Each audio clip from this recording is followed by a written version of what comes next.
You know what my theory is? How did all those monkeys know where Jane and their child were? Seriously, do those baboons have a mama sense or something? Hello and welcome to Movie Theory, the show that proves that you don't need to be a monkey expert to watch a film about a man who talks to them. Today's theory is on a film from my childhood, Disney's Tarzan. Now, I already seeked forgiveness. If you want to see that video before coming to this one, you can. Well, just for a little refresher. A baby saved by monkeys after his parents go missing. A lot of people theorize that was Anna and Elsa's parents' ship. But I really don't think it was, because in Frozen 2 we have exact proof of that theory. Their ship ended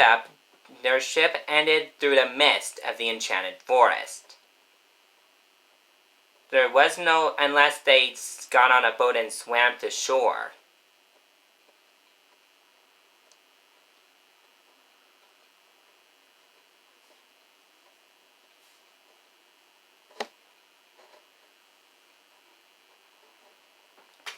They found Tarzan, but then left him in the shipwreck for the mama and for the bigger mama ape to find. But that's the theory for another day. Okay, on to my real theory. You remember Jane Porter from Tarzan, the girl who scolded a little baby monkey? Well, might I remind you that baby monkey had friends. A whole lot of them. Jane, you scolded a monkey that had a million other friends. Which also ended with you chased by baboons, nearly hurt by one.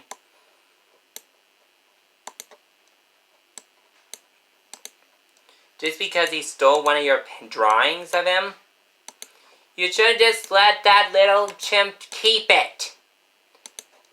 Instead of taking it back and saying, "Oh look, bananas!"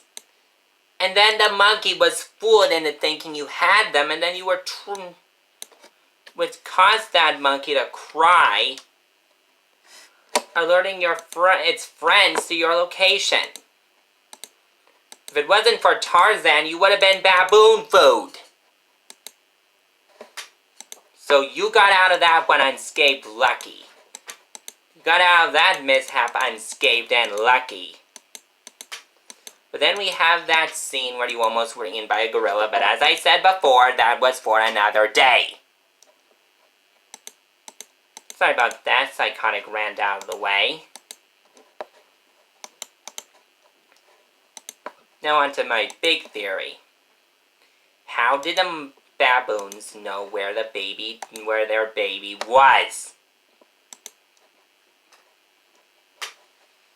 The baboons had the same familiar markings as Rafiki from Disney's The Lion King.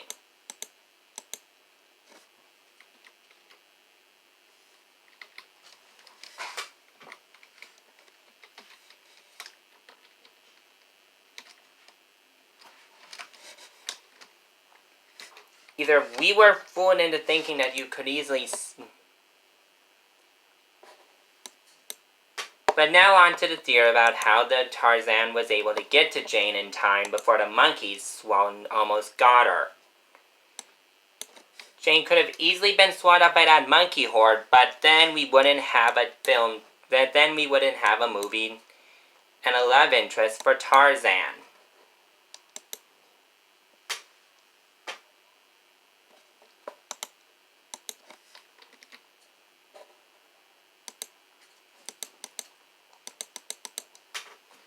But now here's my question.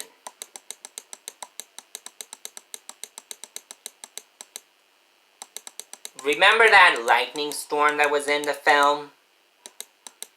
That big storm that nearly killed her and Tarzan both. Then my question remains. How did her dress survive unscathed? That dress is made from a leathery material which could also be able to be electrified. If if that storm would have hit them, the lightning would have reacted to the dress's leather, causing it to zap. But might I remind you, they ran through a tree, actually. Might I remind you, they ran through a tree trunk, actually.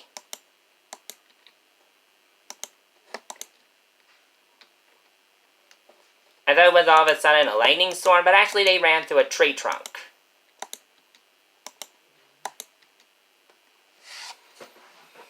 But then Tarzan and Jane fell out of the tree trunk. And my question is, how did they get out unscathed? That's illogical that they could have landed unscathed. Jane would have had some bruises from that fall, when Tarzan would probably have a few more as well.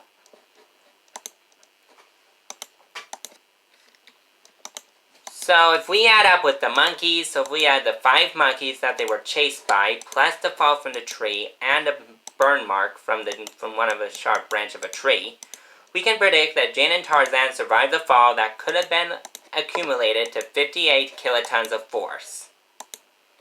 No one said there would be math. Man, I think I went into an episode of Game Theory almost. Alright, so now let's talk about how the monkeys could have easily grabbed onto any part of her. Now let's get to the theory about the baby baboon. It was crying and attracted its parents.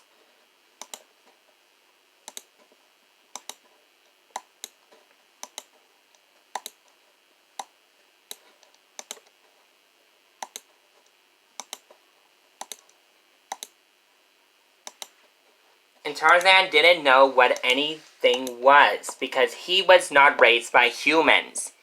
He was raised by monkeys his entire life.